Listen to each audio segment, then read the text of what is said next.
All right, good morning. So we have put these stars in order. So stage 1, gas and dust, is a nebula. All stars start from a nebula. Stage 2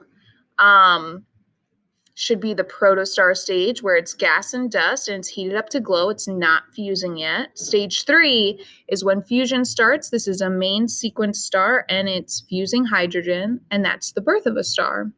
Now, stage 4 for both of these all depends on how big the star is. So if it's an average or small star, its life stage will go like this. If it's a massive star, if it's huge, its death will look like this, one of these, okay?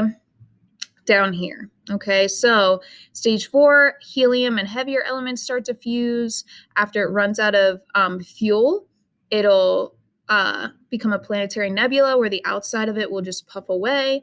Then you're left with the core of the star, which is the white dwarf. And then once that core stops glowing from the leftover heat, it becomes a black dwarf.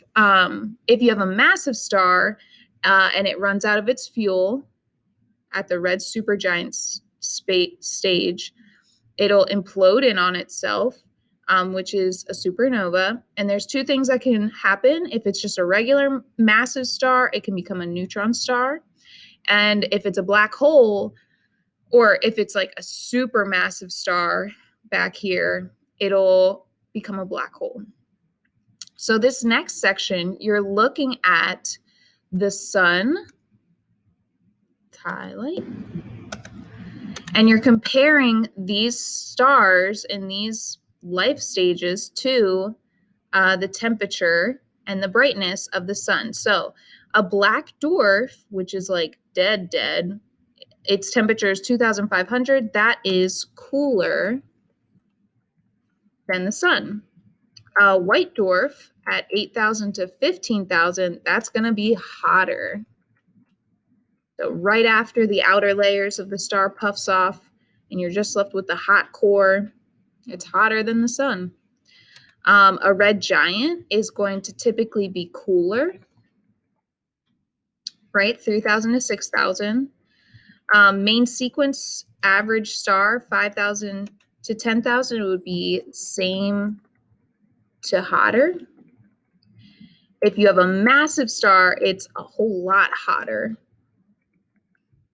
than our sun. A supergiant is cooler than our sun. So even though it's bigger, it's considered cooler. Now we're going to look at the brightness. The brightness of our sun is considered 1. And this black dwarf, after it's done shining, will be obviously dimmer. A white dwarf, again, it's not fusing anything, so it's going to be dimmer. A red giant is going to be brighter. Remember, it's a lot bigger than our sun, so it's going to be brighter. 1 to 100, a main sequence average star like our sun, is going to be the same to brighter. A main sequence massive star is much brighter. And then a supergiant is going to be a lot brighter. Oh, all right, so let's look at these questions. Do all protostars become stars? Why or why not? So let's go back up here. It says stage 2, the gas and dust spiral together and contract under their own gravity. The gas and dust will become heated up and start to glow into protostars. Okay, so that's how a protostar forms. Stage 3, if a protostar contains enough matter, that if is huge. So if a protostar contains enough matter, the central temperature will reach 15 million degrees Celsius and nuclear reactions will start. So if it has enough. So not all stars become protostars if they don't have enough, become real stars.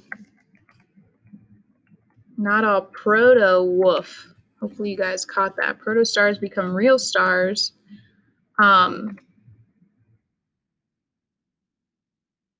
if they don't have enough mass, they won't get hot enough to start fusion. All right, what stage of life does a star actually form and fuse? Fusion starts, that's main sequence.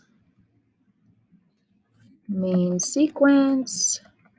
What stage of life do you predict the sun to be in? Well, I'll tell you.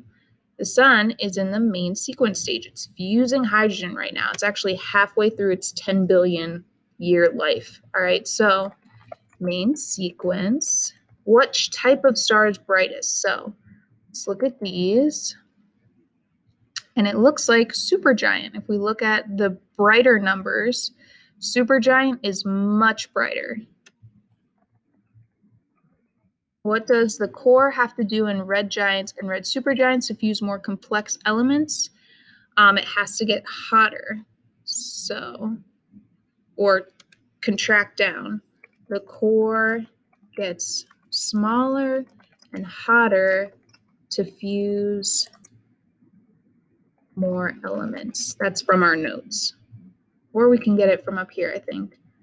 Eventually, the hydrogen begins to run out and the helium core starts to contract, get smaller further, and reactions begin to occur in a shell around the core. The core is not hot enough for helium to fuse and form carbon. The outer layers begin to expand, cool, and shine less brightly. So the inside, at the red giant and red supergiant, the core gets smaller, but the actual star gets bigger.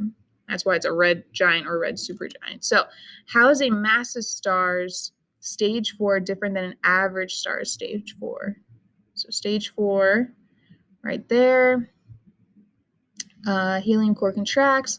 Helium fuses to form carbon and expands again. The star expands, contracts several times, forming heavier elements like magnesium and oxygen. 4.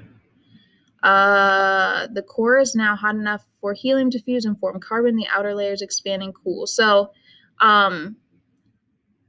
what you'll have here, a massive star will, can you hold on a second?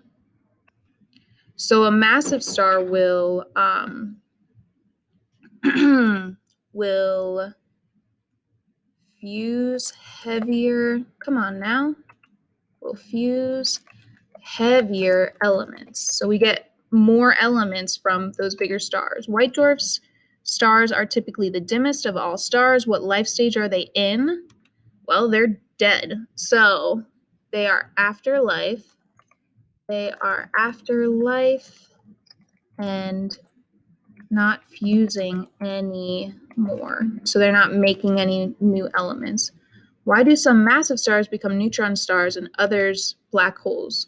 Well, it depends how massive they are, right? So normal massive stars will become neutron stars. If a massive star is super massive, it will become a black hole. So go ahead, submit, get your points. Have a great day.